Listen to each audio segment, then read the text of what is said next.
আন্তৰিক শৰ্ত নিবেদন কৰি।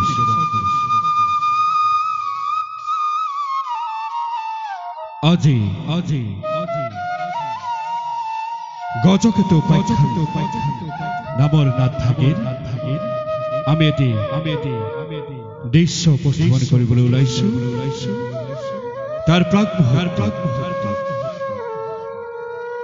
আমাৰ অসমীয়া জাতিলৈ শ্ৰীমন্ত শংকৰদেৱ গুৰুজনাই গীত দিলে, নৃত্য দিলে, বাদ্য দিলে, ভাষা দিলে, সংস্কৃতি দিলে, ভাওনাৰ দৰে অপূৰ্ব শৈলীৰে আমাৰ অসমীয়া জাতিটোক একতাৰ দোলেৰে বান্ধি বিশ্ব দৰবাৰত প্ৰতিষ্ঠিত কৰি থৈ গ'ল। আহকচোন আজিৰ দৃশ্য আপোনালোকৰ আগত উপস্থাপন কৰিবলৈ যোৱাৰ আগতে মহাপুৰুষ শ্ৰী শ্ৰী শ্ৰীমন্ত শংকৰদেৱ গুৰুজনাক সশ্ৰদ্ধভাৱে প্ৰণিপাত জনাওঁ। তেওঁৰে প্ৰিয় শিষ্য বৰহাৰপুৰ শ্ৰী শ্ৰী মাধৱদেৱ গুৰুজনাৰ এফাকি ঘোষাৰে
ৰাজ্যৰ অশান্তিৰ কাৰণ বিচাৰি পাইছো। বিচাৰি পাইছো। তেন্তে কওক, কোনে আমাৰ ৰাজ্যত অশান্তিৰ সৃষ্টি কৰিছে? ব্যক্ত কৰক পিতৃদেৱ, মই এতিয়াই সেই অশান্তি দূৰ কৰি ৰাজ্যত শান্তি স্থাপন কৰিম। আপোনাৰ আৰু প্ৰজাগণৰ শান্তিৰ বাবে এই ইন্দ্ৰকেতুৱে নিজৰ প্ৰাণ দিবলৈও সাজু আছে পিতৃদেৱ। নাই, এইবোৰৰ প্ৰয়োজন নাই। এই অশান্তি দূৰ কৰিবৰ বাবে মাত্ৰ মোৰ এটা আদেশৰহে প্ৰয়োজন। এই আদেশৰ কাৰণে সময়ৰ অপচয় নকৰিব মহাৰাজ। সময়ৰ অপচয়ে প্ৰতিপক্ষৰ শক্তিহে বৃদ্ধি কৰে। কওক পিতৃদেৱ, কওক পিতৃদেৱ, কওক। তেন্তে শুনা, আমাৰ ৰাজ্যৰ অশান্তিৰ কাৰণ মোৰ দ্বিতীয় ৰাণী প্ৰভাৱতী আৰু তাইৰ নপুংসক পুত্ৰ চন্দ্ৰকেতু। মোৰ পিতৃ দেৱাদিদেৱ মহাদেৱে ৰাজ্যৰ শান্তিৰ কাৰণে চন্দ্ৰকেতু আৰু তাৰ মাকক অনতি পলমে হত্যা কৰিবলৈ নিৰ্দেশ দিছে। সেয়া আপুনি কি কৈছে পিতা? আমাৰ মাতৃ সদৃশ মাহিয়াই আৰু সহোদৰ প্ৰতিম চন্দ্ৰকেতুক হত্যা কৰিব লাগে ৰাজ্যৰ শান্তিৰ বাবে? অসম্ভৱ পিতা, অসম্ভৱ। এনে নিদাৰুণ কাৰ্য কেতিয়াও হবলৈ দিব নোৱাৰে। পৃথিৱীত এনে কোনো দৃষ্টান্ত নাই যি ৰজাই নিজৰ পুত্ৰ আৰু ৰাণীক হত্যা কৰি ৰাজ্যত শান্তি স্থাপন কৰিছে। এটা ৰাজবংশৰ পবিত্ৰতাৰ নামত এনে কলংক কেতিয়াও সৃষ্টি কৰিব নোৱাৰি। কওক পিতৃদেৱ, এই ক্ষেত্ৰত আপোনাৰ সিদ্ধান্ত কি? লোকে অসুৰ বুলি ক'লেও সেনাপতি হিচাপে মই জানো আপুনি এজন সুবিবেচক। গতিকে মহাদেৱে এনে আদেশ দিলেও আপুনি এনে ঘৃণনীয় কাৰ্য সম্পাদন নকৰিব মহাৰাজ। আচৰিত কথা, ৰাজ্যৰ অশান্তিৰ কাৰণ বিচাৰি ত্ৰিভুৱন চলাথ কৰিলো, আৰু আজি যেতিয়া নিজৰ পুত্ৰ আৰু ভাৰ্যাক দোষীৰ আসনত বহুৱাবলগীয়া হ'ল, তেতিয়া কি মই নীৰৱে থাকিব লাগিব? এয়া নেকি তোমালোকৰ পৰামৰ্শ? এনেকৈ অহেতুকভাৱে মাহিয়াই শাস্তি দিলে ৰাজন্তেপুৰৰ সকলোকে শাস্তি দিব লাগিব। গতিকে আপোনাৰ সিদ্ধান্ত সলনি কৰক পিতৃদেৱ। কিন্তু মাহিয়াই আৰু চন্দ্ৰকেতুৰ দুখ কি পিতা? পিতা দুখ এক নপুংসক ৰজাৰ ঘৰত থকাটোৱেই মহা বিপৰ্যয়ৰ কাৰণ। আৰু সেই নপুংসকক গৰ্ভত ধাৰণ কৰি যি নাৰীয়ে জন্ম দি লালন পালন কৰি ডাঙৰ দীঘল কৰিছে, এই নাৰীয়েও জীয়াই থকাৰ অধিকাৰ লাভ কৰিব নোৱাৰে। এইহে প্ৰভাৱতী আৰু চন্দ্ৰকেতু মৰিবই লাগিব। পংকজ, মহাৰাজ। যোৱা, এই মুহূৰ্ততে ৰাণীক ৰাজসভালৈ মাতি আনা। আকৌ এবাৰ ভাবি চাওক পিতৃদেৱ। গজকেতুৰ আদেশ অলংঘনীয়। সেনাপতি, যোৱা এই মুহূৰ্ততে ৰাণীক ৰাজসভালৈ মাতি আনা। ৰজাৰ আদেশ অমান্য কৰিলে তোমাৰ শিৰচ্ছেদ কৰা হ'ব।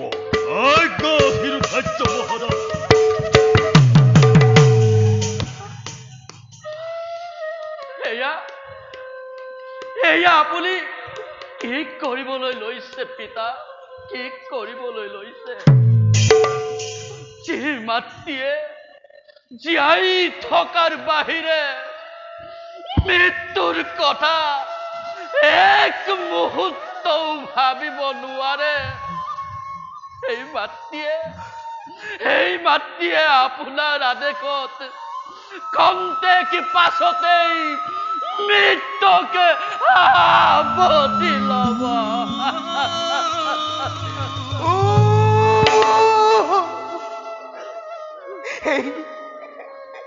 এই দৃশ্য চোৱাৰ আগতে মোৰ মৃত্যু নহল কিয়?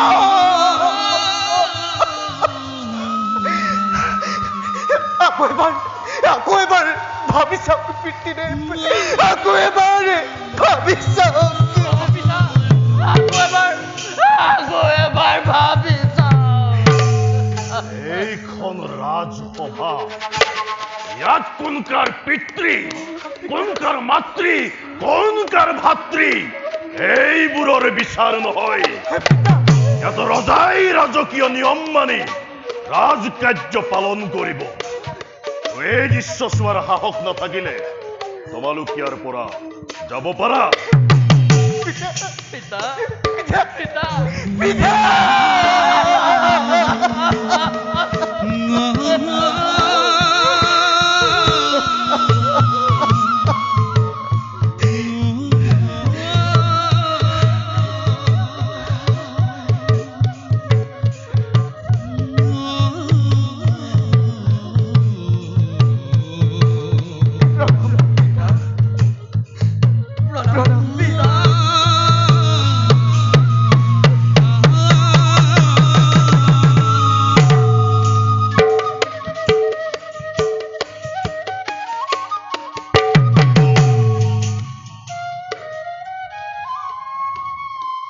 আমাৰ সেৱা গ্ৰহণ কৰক স্বামী দেৱতা।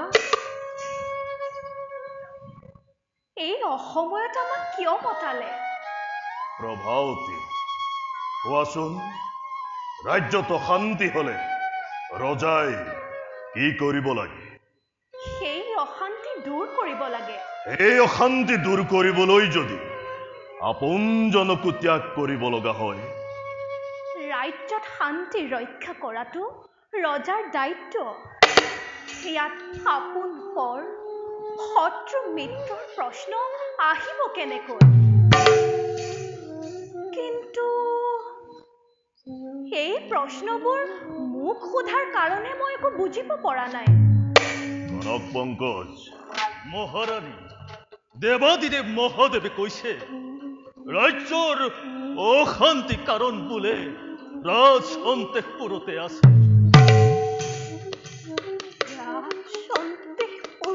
হয় মহাৰাণী। আৰু মোক ৰাজ সন্তেশপুৰৰ পৰা সেনাপতিক পঠাই মাতি অনা হৈছে। ইয়াৰ অৰ্থ এনেকৈ নেকি যে ৰাজ্যত অশান্তি মোৰ বাবে হৈছে? তুমি বৰ বুদ্ধিমতী প্ৰভাৱতী। যি কথা মই কব লাগিছিল এই কথা তুমি নিজেই ব্যক্ত কৰিলা। নহয় মহাৰাজ, এয়া মই কি শুনিছো? এয়া সঁচানে? সঁচা। দেৱাদিদেৱ মহাদেৱে ৰাজ্যৰ অশান্তিৰ কাৰণ তুমি বুলিয়েই কৈছে। কিন্তু মই কৰিলো কি? ৰাজ অন্তেশপুৰত থাকি আপোনাৰ সেৱা কৰাৰ বাহিৰে আৰু মই এনে কি কাম কৰিলো যাৰ ফলত ৰাজ্যত অশান্তিৰ সৃষ্টি হৈছে? কওক স্বামী দেৱতা, কওক। আপোনাৰ পুত্ৰ চন্দ্ৰকেতু কি কৰিলে সি? ঋণপুংখ এই কথা জগতে জানে। তাৰ বাবেই ৰাজ্যত যত মানে অশান্তি, এক নপুংসক ৰাজ্যত থাকিলে এই ৰাজ্যৰ ৰজা প্ৰজা কাৰোৰে শান্তি নহয়। সেয়েহে তাক আৰু জন্ম দিয়া মাতৃ হিচাপে তোমাক তাক আৰু মোক কি কৰিব স্পষ্টকৈ কওক। এক লক্ষণীয় পুত্ৰ আৰু তেনে কুলক্ষণীয় পুত্ৰ জন্ম দিয়া নাৰীক মই পৃথিৱীৰ পৰা চিৰ বিদায় দিয়াৰ ব্যৱস্থা কৰিম।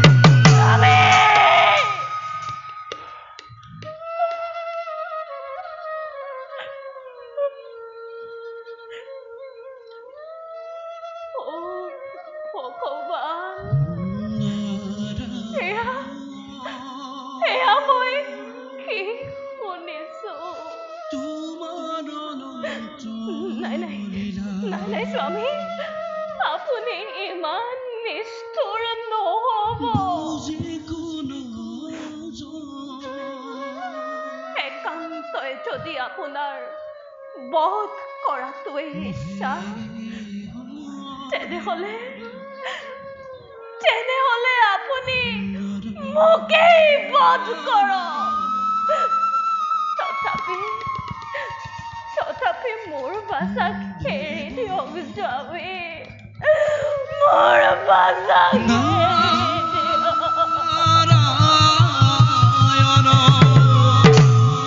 অশান্তিৰ বিহ গুটি থৈ গছ নাকাটো, গছ আৰু গুটি দুয়োটাকে নিষেধ কৰিম। কনক পংকজ! মহাৰাজ, মই আপোনাৰ চৰণত ধৰিছো, আমাক জীয়াই থাকিবলৈ দিয়ক স্বামী, আমাক জীয়াই থাকিবলৈ।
হিচাপে যদি আপুনি মোৰ প্ৰাৰ্থনা শুনিব নোখোজে,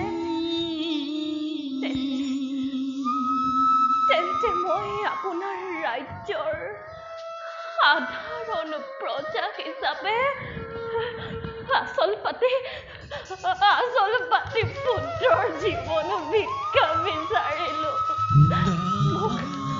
মোক নিৰাশ নকৰিব মহাৰাজ, মোক নিৰাশ নকৰিব। পংকজ, লৈ যোৱা এই নাৰীক উত্তৰ সতে সাগৰৰ পাৰলৈ নি হত্যা কৰাগৈ। এই হ'ব মহাৰাজ। বলক মহাৰাণী।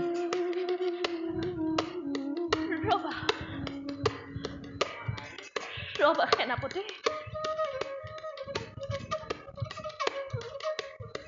মহাৰাজ, ৰাজদণ্ড হাতত আছে যেতিয়া আপুনি যিকোনো সিদ্ধান্তকে গ্ৰহণ কৰিব পাৰিব, কিন্তু মোক কওক, যি নপুংসক পুত্ৰক হত্যা কৰিবলৈ আদেশ দিছে আৰু পুত্ৰৰ মাতৃ হিচাপে মোক হত্যা কৰিবলৈ আদেশ দিছে, সেই পুত্ৰৰ পিতৃ আৰু মাতৃৰ স্বামী কোন? এইবোৰৰ প্ৰয়োজন নাই। প্ৰয়োজন আছে, স্বামী, প্ৰয়োজন আছে। এই নপুংসক পুত্ৰ আপুনি জন্ম হোৱা নাই। সেই সন্তানৰ জন্মদাত্ৰী মাতৃ মই, আৰু আপুনি তাৰ পিতৃ। মাতৃ হিচাপে যদি মোৰ জীয়াই থকাৰ অধিকাৰ নাই, তেন্তে পিতৃ হিচাপে আপুনিও জীয়াই থাকিব নোৱাৰে আৰু থকাটো উচিত নহয়। লৈ যোৱাই হতৰে আৰু জীৱন শেষ কৰি দিয়াগৈ। ৰাণী, নহলে মই ৰাজযজ্ঞ পালনৰ বাবে বল প্ৰয়োগ কৰিবলৈ বাধ্য হ'ম। কোনো প্ৰয়োজন নাই, মই নিজেই যাম। যোৱাৰ আগত কৈ যাম, ৰাজ্যৰ শান্তিৰ প্ৰতিষ্ঠাৰ নামত